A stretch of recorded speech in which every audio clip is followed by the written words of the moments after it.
coming. Welcome to the future of Colorado football. Yo, what's poppin', people? Your boy Snacks is back in the building with another banger. And you know how we do. Before we get started, go ahead and do your boy a solid and hit that like button, hit the subscribe button, and don't forget to turn your post notification bell on so you know when your boy is going live or dropping his heat. So we back, man. Y'all know what to do. And click that join button. You know, holler at your people. Join the membership. You know how we get down. We got to do what we do, because this is what we do. And we're going to finish this one up before we get into all the other Colorado stuff.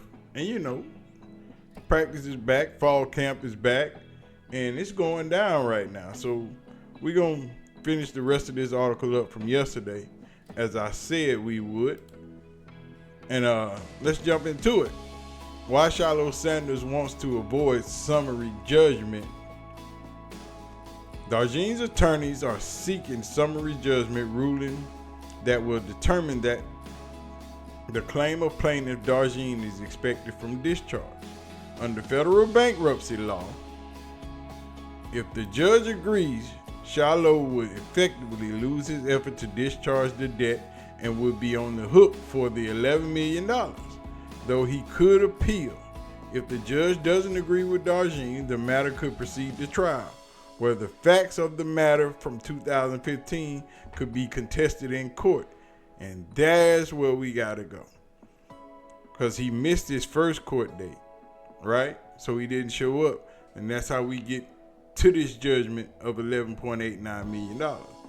But if the judge say, hey, let's go back and re-adjudicate this thing and see what's going down, let's make sure we got this right, and not just give him no money simply because they didn't show up the first time, then, you know, it is what it is. Then somebody might lose. Then again, somebody might win.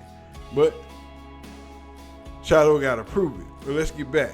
Normally, a non-dischargeability action based on an alleged willful and malicious injury is not resolved by summary judgment because there are facts in dispute, said John Rowe, senior attorney for National Commissioner Law Center in Boston.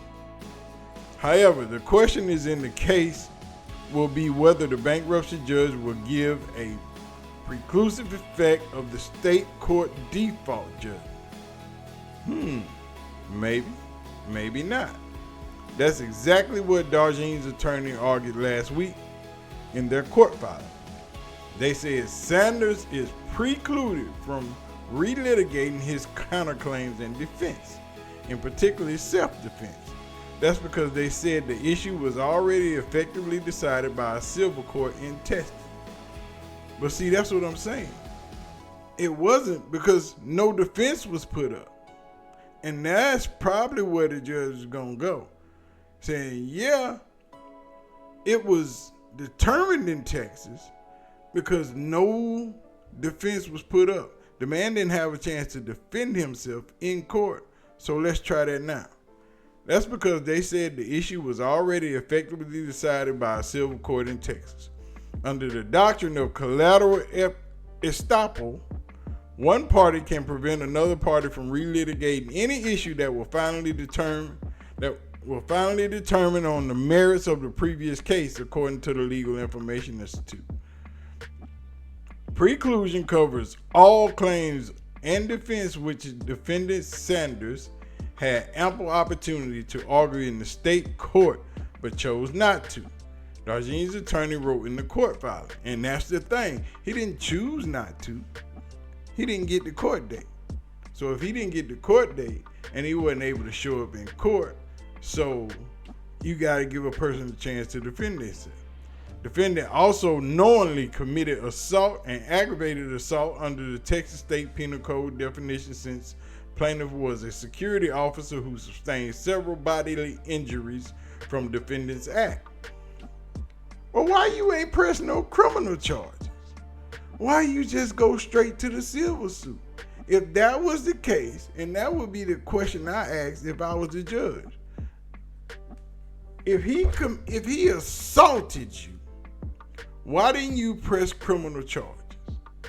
Why did you wait and go straight civil, no criminal, no nothing? What comes next in Sanders' bankruptcy case? Sanders' attorneys have argued that there is nothing in the final judgment in the state Texas court or its findings of fact that satisfy willful and malicious intent in the bankruptcy case, according to the court filing. It's up to the judge to decide who's right, and there is no timeline scheduled for when the judge will rule on the summary judgment. Judgement has 2 active complaints against Sanders that seek to prevent him from getting out of his debt to him, including this one that is headed toward a summary judgment ruling. The other complaint is seeking to prevent a discharge based on other arguments, including that Shiloh Sanders improperly hid or omitted his assets from his required bankruptcy disclosure.